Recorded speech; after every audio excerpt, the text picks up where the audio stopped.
Hey guys, welcome to episode 4 of Skyrim Requiem Sneaky Archer.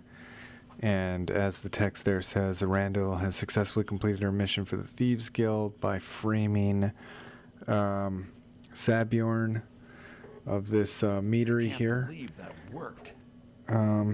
So I'm progressing along the Thieves Guild quest line, and at the same time I want to get into the Dark Brotherhood, so this episode is going to do just that. So there's a bit of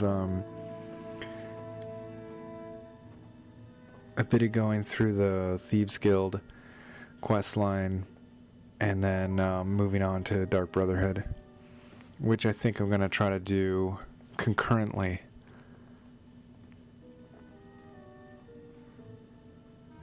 I trust you have good news for me. I believe you'll find this more than adequate for your services. I kind of cut to the chase here on the dialogue.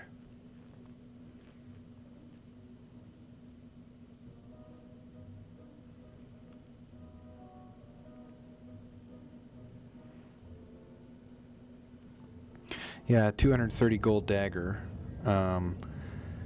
After I sell that for whatever price it's marked down from, say I might get 90 gold for it.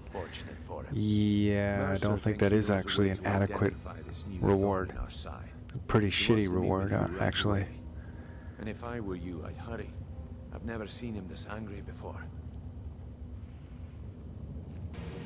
If he does, he isn't telling me a thing. So yeah, as I was saying, just sort of editing the dialogue down a bit for these scenes here to keep people abreast of what I'm kind of working on quest-wise without boring people to tears looking at dialogue or hearing dialogue that they've already done 100 times before. As a go-between for the sale of Golden Glow Estate, and that he can finger our buyer. Get out there, shake him down, and see what you come up with. Talk to Brynjolf before you leave if you have any questions.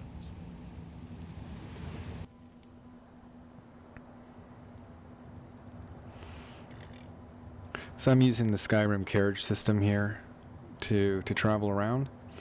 I'm not using the map fast travel, but the carriage guide there. It's easy to find things to sell. Things nobody will miss. Things from underground, or just left lying around in someone's house. I bet the two of us were very alike. This is always an So why not obvious take the next quest to step? kind of do We for, can help each other. My like sister an DJ evil, and I are neutral treasure evil hunters. character. We like to collect things. What an interesting idea. I think if someone were to do something like that, there would definitely be a certain amount of loot to be shared. Yes, if someone were to put out the lighthouse fire and then meet me on the docks afterwards, I could certainly direct them to that loot.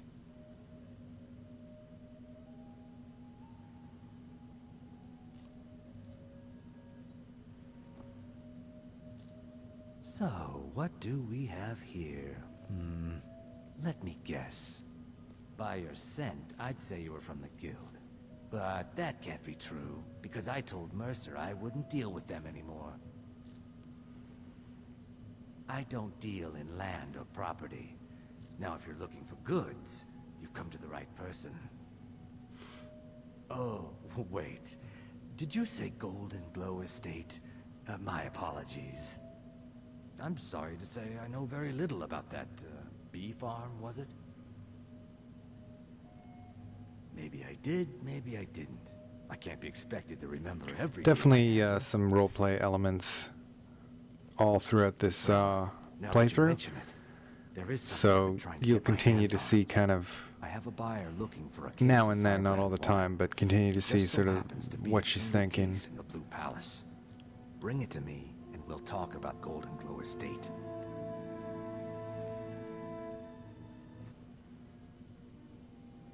Nothing at all. It's very nice. If you want something with a little more style, however, you should see what we have. So in my available. last playthrough, I think I'd played with mainly You're really vanilla going to the Blue Skyrim or Palace. That vanilla presents an Requiem opportunity. NPC If you were types, willing to wear one of and I Radiant think some Roman's people outfits and kind of speak to wanted Jarl, I would not the only pay you, beautification but happening, let so you I keep reinstalled Bijan War Maidens, so Good. War Here's the Maidens, outfit. wives, and Try to NPCs, get Ellis's and opinion I on think it. Tari If she here is likes it, definitely mention it's from Radiant one of Raymond. those NPCs that got a beautification overhaul.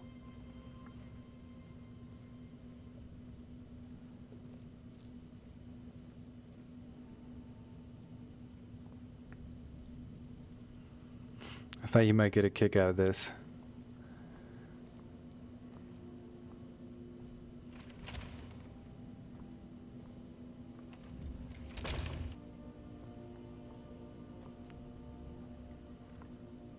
If you have business, please see Falk Firebeard, my steward. Yeah, Randall is clearly not the kind of person who feels It's comfortable quite fetching, dressing actually. up. The craftsmanship is excellent. She's happiest in her Oh, really? leather gear Well, with you can tell them that I will be blood putting in a spatters request all for a over few her dresses quite clothing. soon. The blood of her enemies, of course, not her own.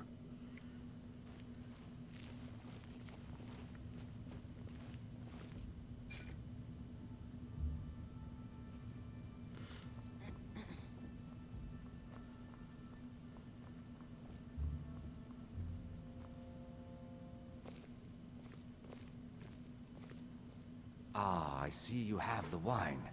Hand it over, and we'll talk. Good. Can't have the buyer getting impatient and looking elsewhere for this, can we? Here, take this. I certainly can't use it, but I suppose I need to pay you something for the goods. Look, that's all I know.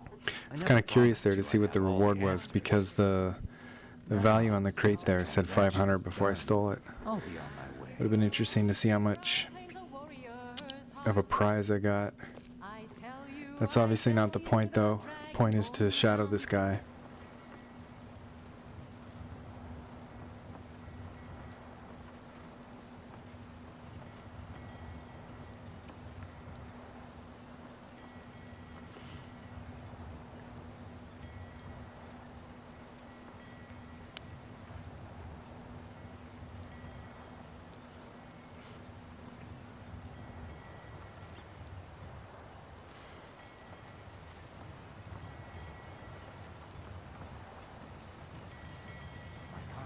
She says Hammerfell steel is much desired by certain parties.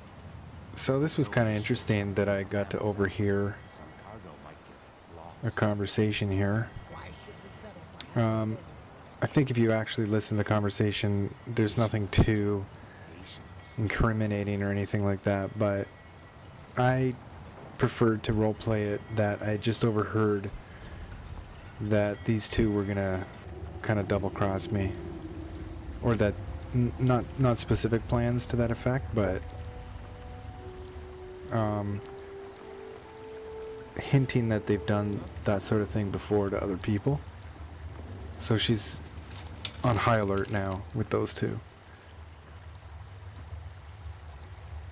Hello? Who's there?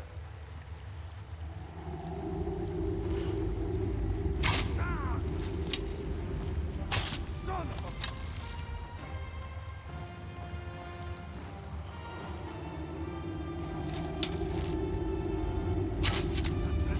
That's all you got.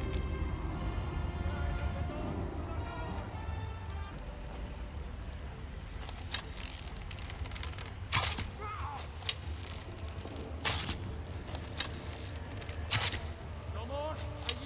I yield. So this whole scene here, I was extremely sloppy.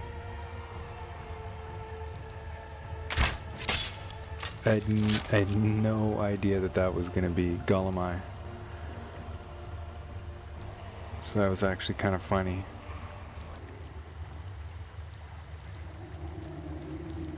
Anybody there? The White Nation.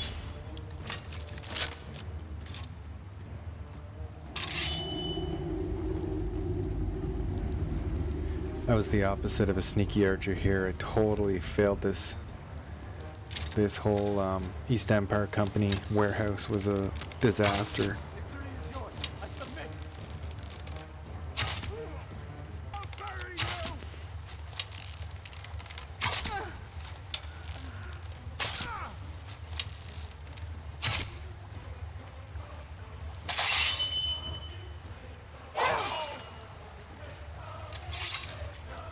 I mean, I got the job done, right? But it was ugly. Ugly.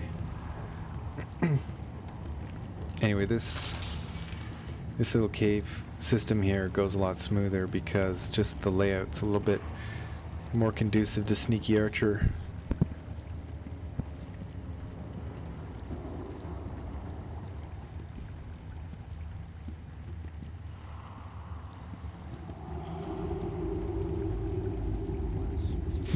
Putting out the torch there, that's totally from, that's a habit from like Thief, the Thief series.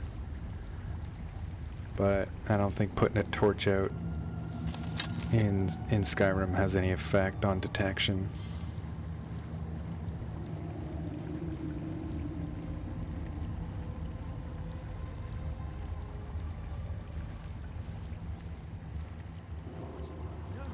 No, this can't be happening. What was that?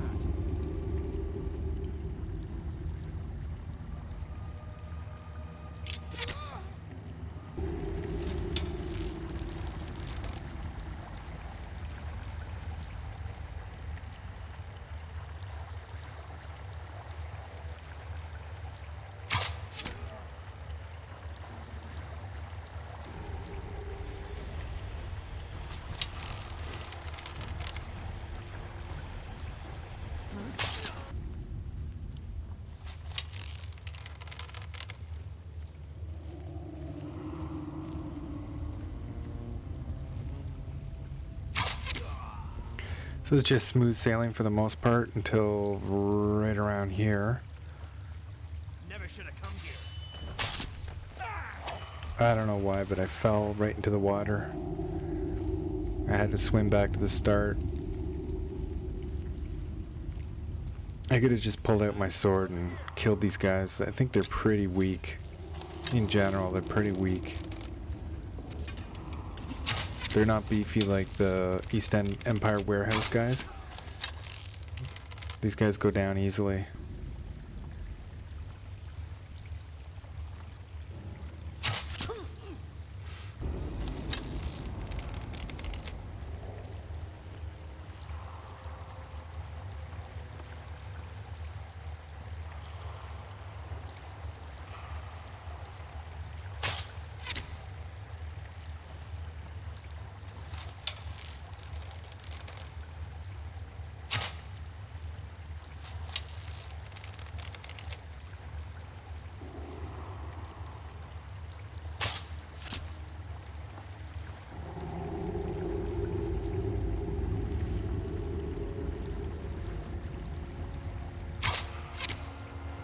So that's that. That's that for this this little cave here. Hidden cave, I guess. And once you get this, then you get this little confession. Then you get to go back to Mercer Frey. Before doing that, of course, I wanted to do the quest to put out the lighthouse fire. So I went out the back entrance there. You basically come right out to where this lighthouse is. Got a few levels of marksmanship on the Horkers. And yeah,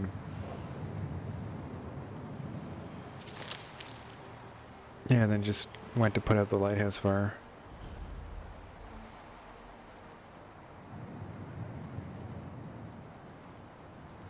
Purely from a role-playing perspective.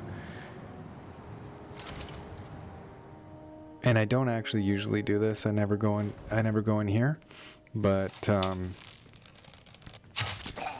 you're not going to do something like put out a lighthouse fire without making sure that nobody saw you do it.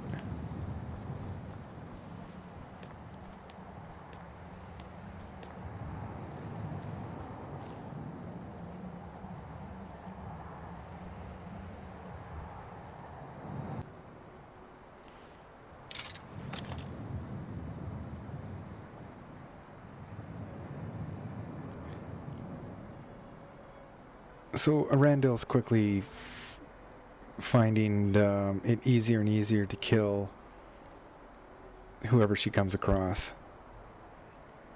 If it justifies her own means, then she'll do it. mean, she's not at the point where she's, you know, mindlessly killing people, but if there's some sort of personal advantage to be had, there's pretty much no problem doing it. Over here. Your kind.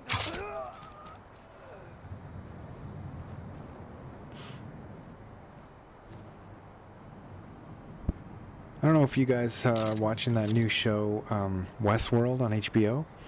It's kind of interesting because it's I guess it's about a very futuristic video game basically, but more like a virtual reality or augmented reality where you go into another world, but you're completely protected.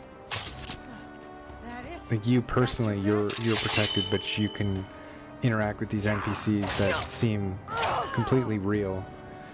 I think they've only aired 4 episodes so far, but I obviously won't give you any spoilers because it's a pretty cool show to watch. But what I found very interesting was that as they portrayed in this TV show,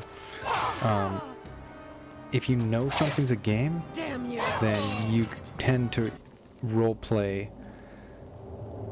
an evil person more easily because you know that you're not hurting real people. But, you know, I think that there are moments even in Skyrim, which has a relatively low AI and no more than 2 or 3 choices. There are times when you just can't do things because you feel bad about it, right? Like, I can think of an example where you can be role-playing an evil character and you walk into Windhelm and that little flower girl wants you to buy flowers, and just the way that the voice actor does that scene, it's hard to be heartless enough to say, you know, no, fuck off, kid, you know, get away from me type thing, right? I mean, that's certainly an option in the dialogue, but I find it hard to kind of say to the kid, go away, or whatever it is, right? Even though I know that it's only a computer program that has no feelings. So I would find it really interesting because in this world, basically, where everything's super realistic, like imagine that Skyrim was actually a world that you could enter and fight, and you couldn't physically die in the real world, but, you know, you could do all these things and you'd be so immersed. Like, would your humanity allow you to do evil things for the sole purpose of role-playing? I think that the only way you could do it would be if you weren't immersed. Because if you weren't immersed, you would realize that these characters aren't real, and you wouldn't feel bad about hurting anybody.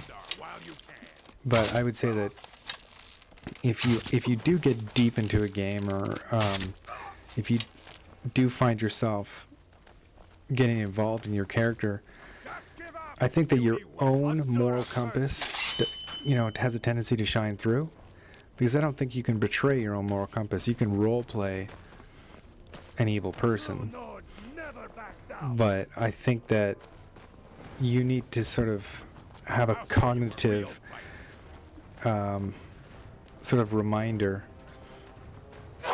that what you're doing is almost acting. You're acting for the purposes of entertainment.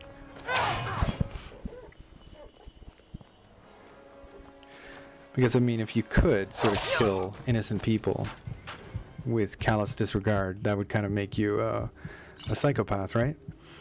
I mean, if you don't feel bad about killing somebody that you empathize with on some level, then you feel bad, right? And I think what's interesting about Skyrim is that for the moral dilemmas that they give you, and I think that's where Bethesda has done fairly well, even if they don't flesh out their storylines all that well. Certainly not to the extent of, say, a Dragon Age or maybe Witcher 3 or the Witcher series, but where, and I'm not saying they don't have great lore. They have great lore. I'm just talking about some of the storylines are fairly superficial. You know, I think that if you do get immersed in a storyline, you know, you have to. I just kill this person. Yeah, you have to make certain justifications in your mind for what you're doing. But yeah, it's really actually quite an interesting thing to think about when you're role playing. Because I think if you don't actually make any sort of moral decisions, then I don't think you're into the game. You're not. You're just sort of like, you may as well just be, you know, rolling numbers, rolling the dice. And the storyline's not important at all. You know, you could just be playing Counter-Strike. Whoever gets the most kills wins, right? But speaking of the moral choices, I mean, they give you a bunch of moral choices and you can kind of role play good and evil, but they kind of overdo it, don't they? I mean, there's not a whole lot of nuance. The thing in Witcher 3, and I'm not going to give you any spoilers there, but even the bad guys are very nuanced. There's reasons behind why they're doing things. There's a point. There's justification, right? Whereas in Skyrim, it's sort of like, you know, they give you a black and white sort of scenario, and you're like, oh, should I kill Grelod the Kind? You know, she's mean to kids or whatever, right? So they kind of make it easier for you. Imagine if you had to join the Dark Brotherhood, but Grelod the Kind was literally kind, and she was an extremely likable person. I don't know how many people would play that quest line, because honestly, to go and murder her would probably narrow down your field of people who would be able to kind of pull that off, right? I mean, sure, you would do it just because you wanted to be a completionist and feel what it was like, right? But I really feel like they try to make it easy for you by making Grelod sort of unlikable. At the same time, I do think that they were clever enough to kind of say, even though she's kind of a bad person, she hasn't actually committed a crime. She's not a murderer herself, so you do still have sort of a moral choice there, right? No, please.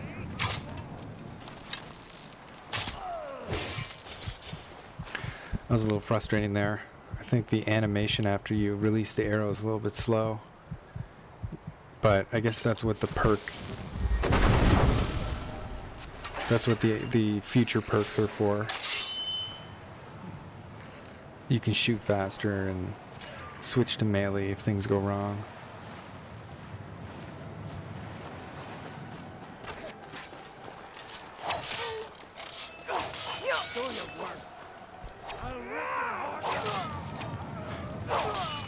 I mean, I bring up Witcher 3 only because I haven't played a ton of video games. I've probably played a few dozen video games in my entire life. So it's not like I'm some super experienced gamer, right? By the way, I didn't crash the desktop, but my recording software crashed the desktop, so I did kill everybody, obviously, without dying. In sword to shield combat there, but I didn't get it on tape. It was actually pretty fun. I took quite a bit of damage, but anyway, back to the Witcher 3 thing. So with Witcher 3, I think because they're so hamstrung with the fact that Geralt is this one dude, and you can't, it's not like you can play female Geralt or change Geralt's race or any of those things that you can do in Skyrim, which is so fun. I mean, think about all the character classes and all the builds you can make, and archer and illusionist and conjurer and mage and all those things, right? You can be the Argonian, male, female.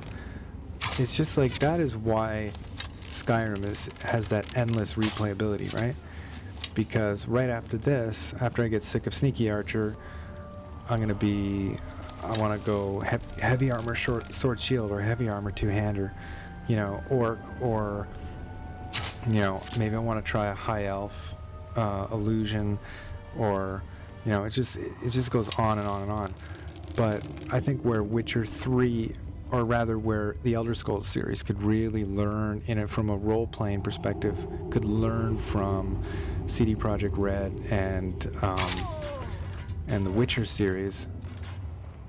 And of course that does come from a book series, so it makes it a little bit easier, obviously, but what they could learn from that. So I just want to see what happens here. Right, another fight. Show me what. What they could learn from that is to flesh out their storylines a little bit better and maybe add a little more color to your moral dilemmas. Because I feel like the characters in the Witcher series are so rich.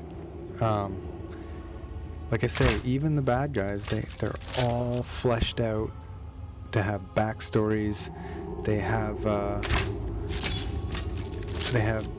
valid reasons for doing what they're doing. Whereas in Skyrim, you really have these really loose, flimsy, sort of barely justified, you know, quests. You're like, do you want to go on this quest? Sure, let's do it, right? It's not like there's, you know, it's sort of like Skyrim's sort of 1 + 1 = 2, you know, with a chance to, you know, maybe do it one other variation, right?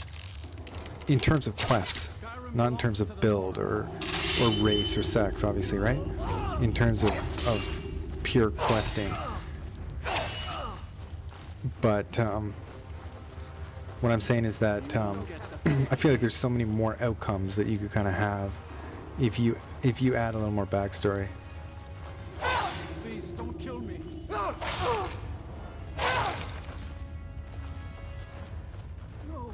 not like this. I mean, let's use this quest as an example. This Jari guy and his sister, what's their story? How long have they been doing this? Why'd they get into that? What are their moral choices? I don't know, it could be interesting, or maybe it's just too much, right? I mean, Elder Scrolls, Skyrim's huge, right? I mean, isn't the biggest joke about Skyrim the fact that nobody's ever completed the game? Like, has anyone ever completed Skyrim? You can't, right? Like, you can't do it all. Even if you try. You know, you might say, I'm going to go on a completionist run, and I'm going to get Legacy of the Dragonborn, I'm going to do all this stuff, and you kind of get, like, 60% of the way, or maybe, you know, something mad, like 75%. You're like, damn, it's like I can't, it's so hard to do it all. It's just like takes months and months and months, and even then, you know, it's like, you know, at that point, you're, you know, your save probably get borked before you can even finish all the quests that you plan to finish, right?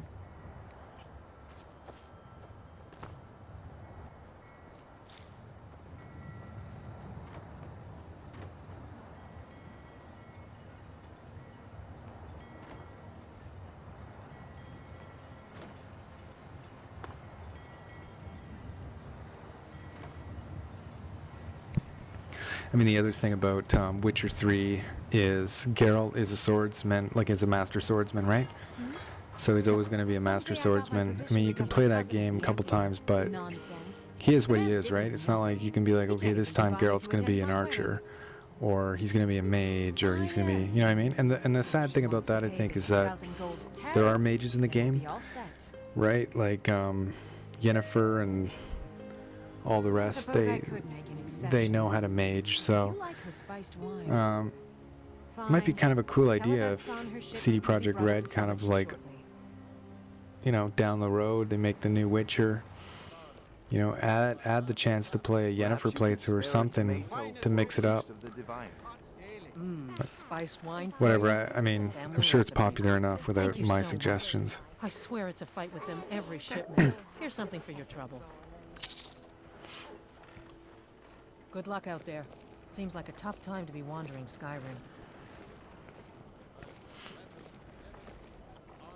A lot of people, you know, kind of asking, you know, why people are still playing Skyrim when it's a 2011 game. Why Bethesda Studios would, you know, waste time and resources on releasing a special edition. It's because of its replayability, right? Like, you can just keep replaying it for thousands. I'm approaching 1,700 hours personally, right? And that's just Steam hours.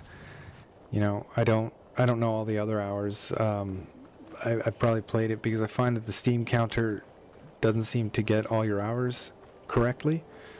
Because it says that I've played Witcher about 91 hours. That just can't be true.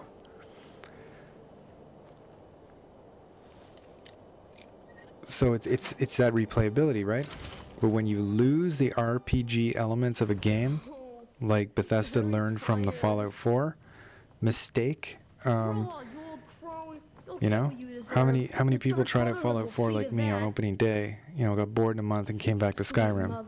Sweet mother, send your child unto me for the I've probably sins of the put unworthy 5 times the hours into Skyrim Yeah. since Fallout 4 dropped You've come at than I last. have into I Fallout knew you 4. would. And I put 130 hours into Fallout 4. I probably put 5 times that in the past I knew you'd year, come. I just knew it. as we're coming up I on did the my anniversary of that sacrament over release, and over right? With the body and the things, and then you came, an assassin from Anyway, the so Dark Brotherhood. back to the Sneaky Archer playthrough here. So Randall's It took so long. kind of gone around, So very long. slaughtered some But now that you're bandits, here, you can accept my and contract. now going for the Dark Brotherhood. My mother, she died.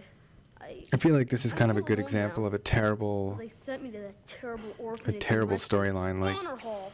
The headmistress it's is an hard to evil, RP this, cruel right? It's woman. just, They it's call just it grow awful. up It makes no kind, sense. but First she's of all, not everybody kind. in She's Skyrim will tell you terrible about this to kid, all of us. right? So I ran away. In and came real home life, and performed and the not Black even in real Sacrament. life, but Now in you're any here, like and you reasonable, kill, grow like up the and suspension kind. of disbelief is like a level 10. Like, it's a 10 out of 10. You know, it's so impossible to get with this storyline that anybody would know or care that an orphan was trying to summon the Dark Brotherhood. That's just ridiculous, right? It's silly. And the fact that all the guards tell you about it, and every time you ask for rumors, they tell you about it. It's not the worst idea. It's like let's just say you had a meeting and they're like 10 writers for Elder Scrolls 5 were in a room. They're like, okay, how are we gonna start a Dark Brotherhood? And like somebody's like, I don't know, how about you know, a kid is unhappy because he's an orphan, and you know, the orphanage person who takes care of all the orphans is mean. Done. Sounds good. Write it. Done. No, that's like your first draft. That was like the first idea that popped into your head, and then you're supposed to build a story around that. You know, Aventus Art, you know, what's his story? Why does he want her dead so bad? What did she do specifically? You know, what's Grella the Kind story? What is she? Why is she mean to these kids? It's like all these questions are unanswered. There's not a single thing that you're supposed to understand about this story. I mean, what do we know exactly? I mean, we know that there's only hints and clues in here that she kind of like mistreats the kids, and just her tone of her voice. Other than that, there's no backstory. There's nothing to it, and this is the quest that gets you into the Dark Brotherhood, and there's no other way. There's zero other way to get in the Dark Brotherhood. Like, it is absolutely ridiculous, right? And nobody's been able to mod their way around this either. It's like, after 5 years, this is still the only way to do it, is to like murder an old woman for a kid. That nobody would ever do this quest in a realistic scenario, right? I mean, first of all, why would anyone do it?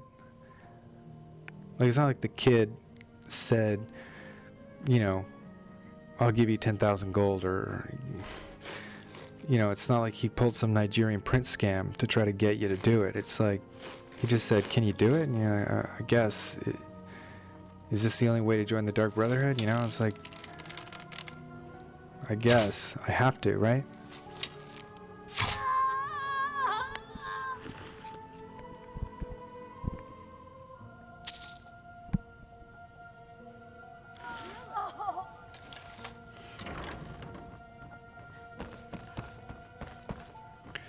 All told, though, I think that went over fairly well. Like, there's scenarios where you can do that, where all the kids are like watching you do it, and everybody sees you do it, and you never get a murder bounty. It's yet again so dumb. Be sure to bring it to me. I promise it'll be worth the effort. I talk about a lack of immersion, right? In that specific, just in that specific instance there, right? The only way this guild's going to continue to grow. It's like a paper-thin plot right there.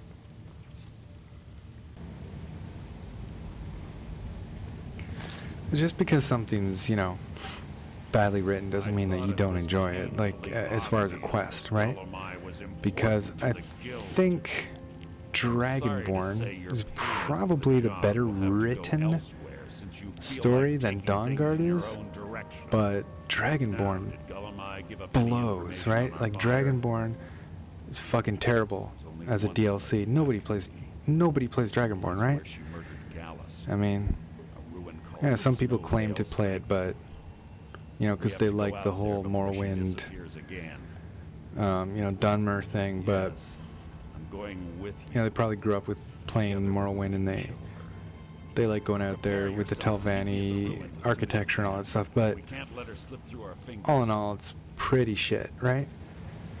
Whereas Dawnguard is terribly written. Serana is ridiculous as a character, right?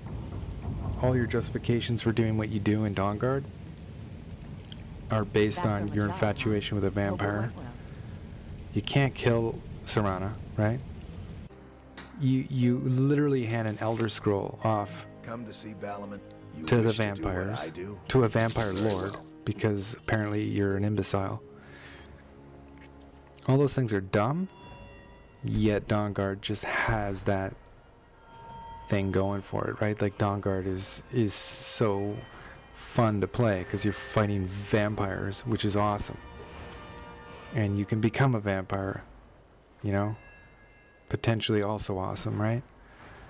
I don't know, there's something seductive to vampires, you know, both in the lore of the Elder Scrolls series and in general lore, right? Like, minor spoiler alert, minor, but in Witcher 3 Blood and Wine, there's a bit of a vampire storyline in there. It's awesome, right? I mean, it's vampires. There's a reason why it's a popular genre. So, yeah, I mean, I don't think that something has to be flawlessly written. And I say that, you know, as a writer, I write for a living. So, you know, I know when something is badly written or well written, and I can tell you, like, you know, Dawnguard is a mess. Just from a logic standpoint, right? Need a ride? Where do you want to go? Climb and back, and we'll be off. You ever met one of them cats? Yeah, I think it's interesting, actually, when a good story, or not a good story, when a good idea is able to overcome a bad story. Well, Grohad the Kind. Is she, you know... Aha! I knew you could do it. I just knew it. I knew the Dark Brotherhood would save me. Here, just like I promised. This should fetch you a nice price. Thank you. Thank you again.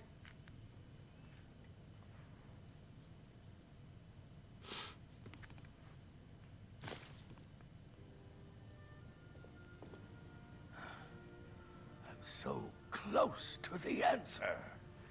Just a man's life work. Yeah, it's just something to do while in Windhelm. Finally derived the location of the White File, but this don't busybody won't let me You get know, it. you know what would have been really interesting, but I guess You would do Bethesda that? wouldn't allow it because it would be, you know, It's against good the to know rules there are because you some can't kill people out children. there But who are willing to help imagine if an old Arantino man. asked you to go kill Grelod. You're like, you know what? And you put an arrow into Arantino's head, right? Speaking of morally bankrupt, there's your ethical dilemma right there, right? So you murder a child. Boom. There's your other way to get into the Dark Brotherhood. Dark Brotherhood comes forth and says, you just killed this kid. That was pretty cold. Seems like you might be a good candidate for our little group of associates, right? But yeah, you can't kill kids in Skyrim without mods. And for the record, I don't have any mods that allow you to kill kids, so I'm not advocating for that. But if you were to make an exception, I think Arantino might be a really good way to make an exception to the rule. Not that Arantino is inherently a bad person just because he wants revenge on this lady. I mean, he's just a bit of a young, dumb kid, right? You can't solve all your problems with violence. I mean, yes, in Skyrim you can, but I think there's almost zero chance that he would find somebody to kill Grella the Kind for him in a realistic scenario. But wouldn't that be cool? You'd kill him, and then the Dark Brotherhood would come and get you because they'd found out what a piece of shit you are, basically, for murdering a child. I don't know. What do you think? Is that a better idea? Do you like that? I don't know.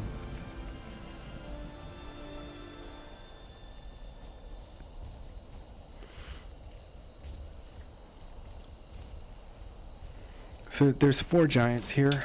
I don't know how many Requiem puts here. I think it puts at least 1 unique giant here. And this took a long time for obvious reasons. 1, the giants run away, like every other enemy runs away when it can't get to you and you're a ranged fighter. But yeah, after a couple hours, I took all 4 down. I had more than enough arrows for it, and I think I already looted those guys. But the real booty is coming up right here. So there's a giant, and I got some gems, and I got some of my arrows back. But here's the thing: this Gorak the Troll Slayer. So this has got to be a Requiem edition. Gorak's Troll Gutting Knife. When I saw 126 damage on it, I just thought to myself, that's a two-hander, right? Isn't that what you would think? Like immediately, that is a two-handed weapon. 126 damage, obviously two-handed. So I took it to sell it.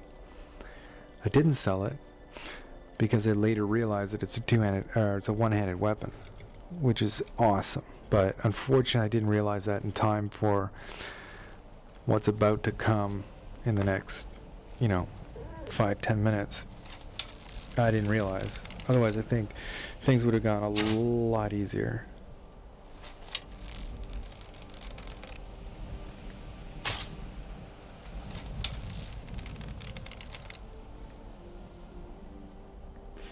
Like 126 damage on a one-hander.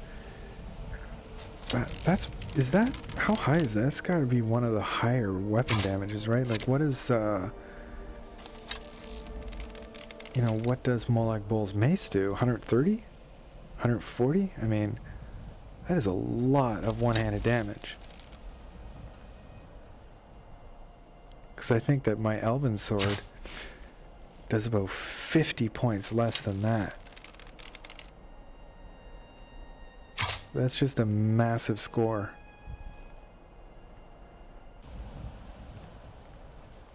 And like I say, you're going to see how I wish I had that for the Valtheim towers here. By the way, I don't think I show it here, but at the end of this quest, I'm supposed to get Amren's sword from a chest, and it was inside an adept lock. So I went into the creation kit earlier today, and I had a look around. I know my way around the creation kit a little bit, but I'm not going to say that I'm that great at it. Like, I looked around in the creation kit and in TS5 Edit to try to figure out, you know, to try to figure out if I could change some of these quest-related chests where you can't finish a quest because something is locked in a chest that you don't have the skill for. And I think this happens more often than it should, really. Like if something is in a final chest for a quest, it should be a novice lock. If it's something that you need, right? I mean, you're not gonna leave a chest after finishing a quest and, you know, decide to come back like, I don't know, how long, like 20 levels later when your lockpicking gets up to par, like, you'd bash that shit open.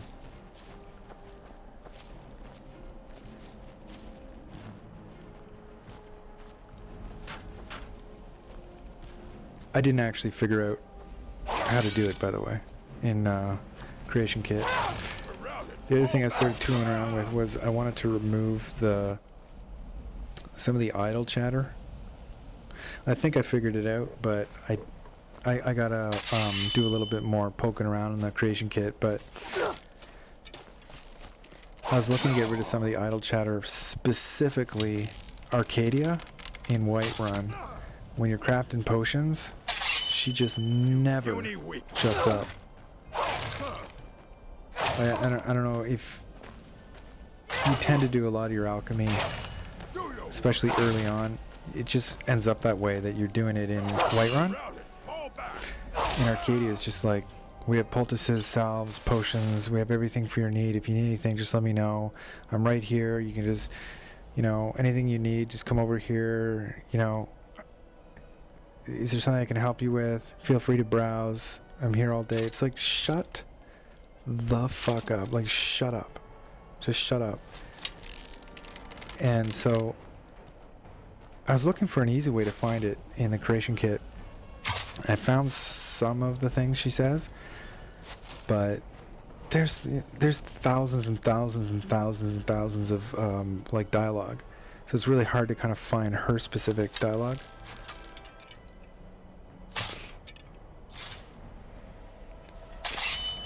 I just want to basically delete that and turn it to a mod. And just delete all that idle chatter. There's zero value. It's not immersive. It's just like, be quiet and let me do alchemy. Just stop talking, please. Man, and I ran into a very similar thing that happened in Riften. I downloaded this mod. Totally didn't work, but it was a mod where you could be your own merchant and set up a stall. The mod was called Your Market Stall, and just for me personally, didn't work. Mod didn't work for me. That doesn't mean that the mod doesn't work, it just didn't work for me. But while you're there, and I did find these values in the Creation Kit, so I might try to figure out if I can change and release that mod. But all those guys, like Brynjolf and Branshai and all those guys, they're just on a loop and they say the same thing like 1,000 times. They'll say the same thing 1,000 times throughout the day.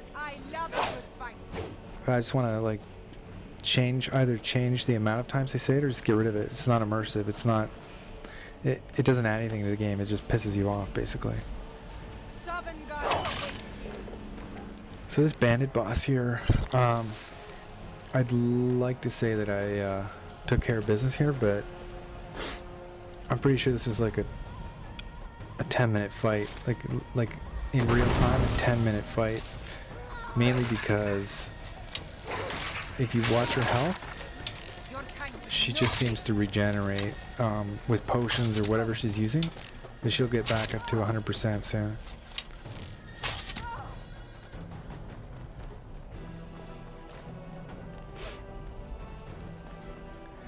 it just didn't matter what I did. It just kept getting back to 100. You should have stayed in your precious forests, Head. I mean, I totally botched the stealth job. Let's face it, botched the stealth job on this this whole Valtheim Towers ordeal. I mean, I tried to be cute shooting from the top of that cliff there, but it really didn't work. You can see how not having any perks and block at all was not good for blocking that two-handed power attack. Like, there was quite a bit of damage that got through there, even though I timed the block just right.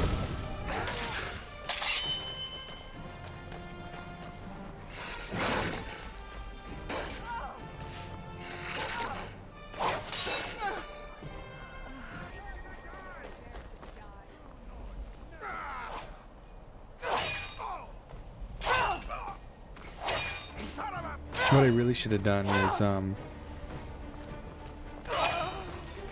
kind of run away and just waited for the sneak meter to disappear so that I could stealth kill these guys. But you know, like I said at the end of my last playthrough, the end of my last video, not to get cocky and think that it's all easy now. So I did get a little bit too cocky here. I didn't die at all, but like, it's kind of sloppy, aggressive gameplay. So I'm not playing a sneaky archer at this point. I'm just kind of a bit of a sword and shield fighter with archery. As you can see here, I kind of transition.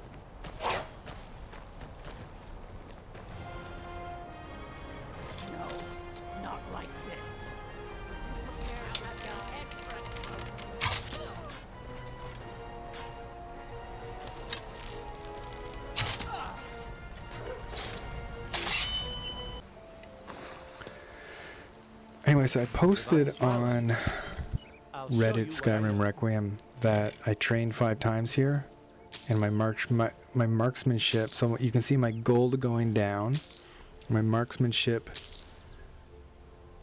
not moving, and it seemed like a bug. I didn't understand what happened. As somebody pointed out, once you level up, you do get all those levels. So I got all those levels, and still very much alive. I guess I got lucky because I paid 697 gold for all 5 of those levels, and there should have been an incremental increase in each one. So I kind of did the math. I looked at the wiki and did the math, and then subtracted the gold from my purse. But I've been making a ton of gold from alchemy anyway, so it didn't really dent my stash. I totally forgot, because that Valtheim Towers took so long, I totally forgot about the Dark Brotherhood, which was nice to get abducted from sleeping in my bed. I'll see you at home. So yeah, pretty excited to start the Dark Brotherhood. You know, you go to that cabin in the middle of nowhere and you gotta run back to civilization. I kind of did a shortcut by running to the edge of the river and then swimming across to the mill, Solitude Mill here, and then up to the farm to look for some wheat and alchemy ingredients and stuff like that. I just wanted to point this out. So, okay, I'm cycling through my weapons there, and there, I finally figured out that I got that crazy one-handed weapon. That's nuts. Getting a 126 damage weapon. Like, that's a massive upgrade. So I think I'll definitely be continuing to do a little bit of sword and shield. I even actually think I add a point here. Either here or another part, I add a point to one-handed. So I think I considered dodge, and I said no. I'm gonna go and put a point. Yeah, so I got my marksman focus, by the way, which is super awesome. I mean, it's just so OP, it's crazy. it's gonna be, things are gonna go a lot better now. So I just took the Swift Strikes perk for more one-handed action. That should be really good if I get into trouble again. And up to level 23, and then got about, I got a 6,000 gold left, and I just dumped it right all into marksmanship, get marksmanship up to 61, and boom. So pretty sure this is current now. I haven't played past this, but it's time to head to Falkreath, get that Dark Brotherhood questline going, you know, check out the armor I get, do some assassinations. It's going to be really fun, slow time perk. Yeah, things are just going to get a lot better from here on out. So please share your advice in the comments, and thanks for watching.